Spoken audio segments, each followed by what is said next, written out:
Assalamualaikum warahmatullahi wabarakatuh. Apa kabar anak-anak? Semoga hari ini kalian dalam keadaan sehat ya. Oke, sebelum Ibu membahas materi hari ini, izinkan Ibu untuk memperkenalkan diri terlebih dahulu. Nama Ibu Erica Herawati dengan NIM 2286230006. Baik anak-anak, sebelum memulai pembelajaran pada hari ini, sebaiknya kita berdoa terlebih dahulu. Berdoa mulai.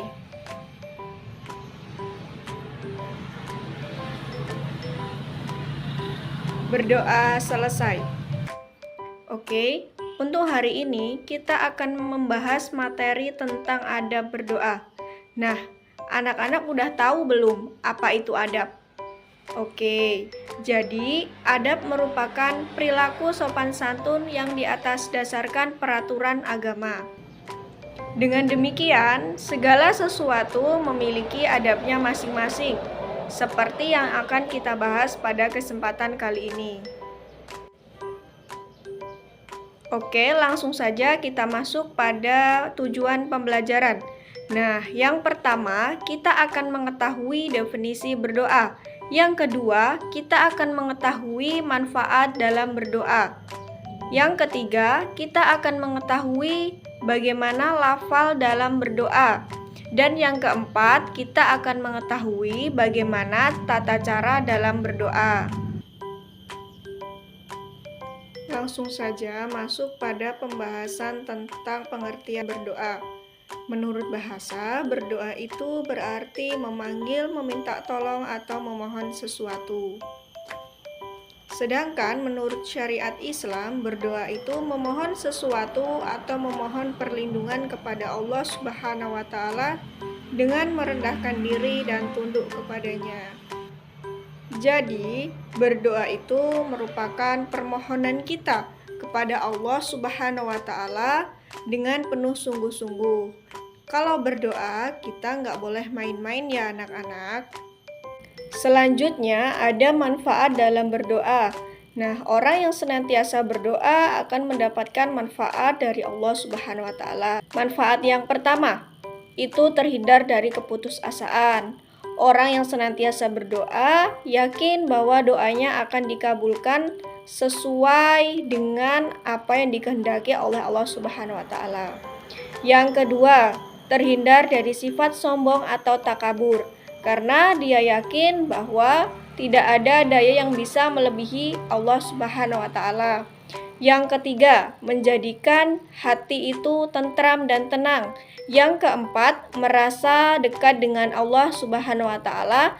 Yang kelima, Allah menyediakan tempat yang mulia di sisinya. Jadi, itu tadi beberapa manfaat yang bisa kita dapat ketika kita rajin berdoa ya. Oke, masuk pada pembahasan tentang lafal dalam berdoa. Nah, yang pertama ini ada doa kedua orang tua. Nah, doanya seperti ini. A'udzubillahi minasyaitonirrajim. Bismillahirrahmanirrahim. Allahumma gfirli wali walidayya warhamhuma kama rabbayani shaghira. Artinya, ya Allah, ampunilah dosaku dan dosa kedua orang tuaku. Kasihanilah mereka sebagaimana mereka telah mengasihiku di waktu kecil. Amin ya robbal alamin. Nah, yang kedua ada doa mohon keselamatan dunia akhirat. Bacaannya seperti ini. A'udzubillahi minasyaitonirrajim. Bismillahirrahmanirrahim. Rabbana atina fid dunya hasanah wa fil akhirati hasanah wa qina adzabannar. Yang artinya, ya Tuhan kami, berikanlah kebaikan di dunia dan kebaikan di akhirat, dan jauhilah kami dari azab api neraka. Jadi, itu tadi dua lafal dalam berdoa yang bisa kita pahami dalam kehidupan sehari-hari. Baik, masuk pada pembahasan tata cara dalam berdoa. Artinya, Berdoa itu nggak bisa dilakukan dengan sembrono atau main-main. Nah, berikut ini ada beberapa tata cara dalam berdoa. Yang pertama, sebagai umat muslim, kita dianjurkan untuk berwudu terlebih dahulu. Nah, yang kedua, kita dianjurkan dimulai dengan pujian kepada Allah Subhanahu wa taala dan bersolawat kepada Nabi Muhammad SAW. Gimana Bu pujiannya? Pujiannya bisa berupa Alhamdulillahirabbil alamin, dilanjut dengan sholawat Nabi Allahumma sholli ala Muhammad wa ala ali Sayyidina Muhammad. Yang ketiga, dilakukan dengan serius dan mengangkat kedua tangan. Nah, yang keempat, dilakukan dengan khusyuk dan suaranya pelan. Yang kelima, mengulang-ulang doa. Maksudnya, ketika doanya belum dikabulkan, orang itu tidak berputus asa. Dia akan terus berdoa. Yang keenam, memahami makna dari doa yang dibaca. Jadi, doanya itu harus yang jelas, agar kita nggak bingung nih mau doanya seperti apa. Nah, yang terakhir atau yang ketujuh, itu mengakhiri doa dengan membaca sholawat kepada Nabi Muhammad SAW. Nah, itu tadi beberapa tata cara dalam berdoa. Semoga anak-anak bisa memahami ya. Oke, langsung saja kita simpulkan materi pada hari ini. Nah, yang pertama itu berdoa merupakan memohon segala sesuatu hanya kepada Allah dengan merendahkan diri. Nah, kemudian manfaatnya kita bisa terhindar dari sifat keputusasaan. Kemudian kita bisa berdoa dengan menggunakan bahasa sendiri. Yang penting doanya bisa kita pahami.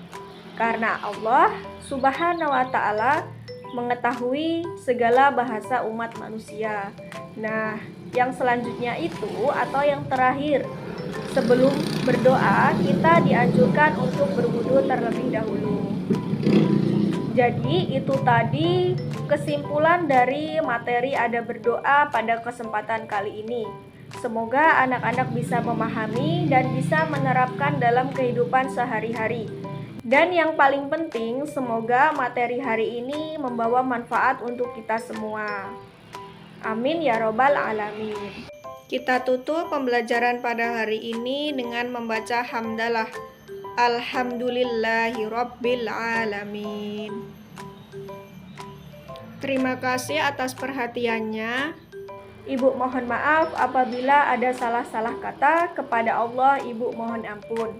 Ibu akhiri, wallahul muwafiq ila aqwamit thoriq. Wassalamualaikum warahmatullahi wabarakatuh.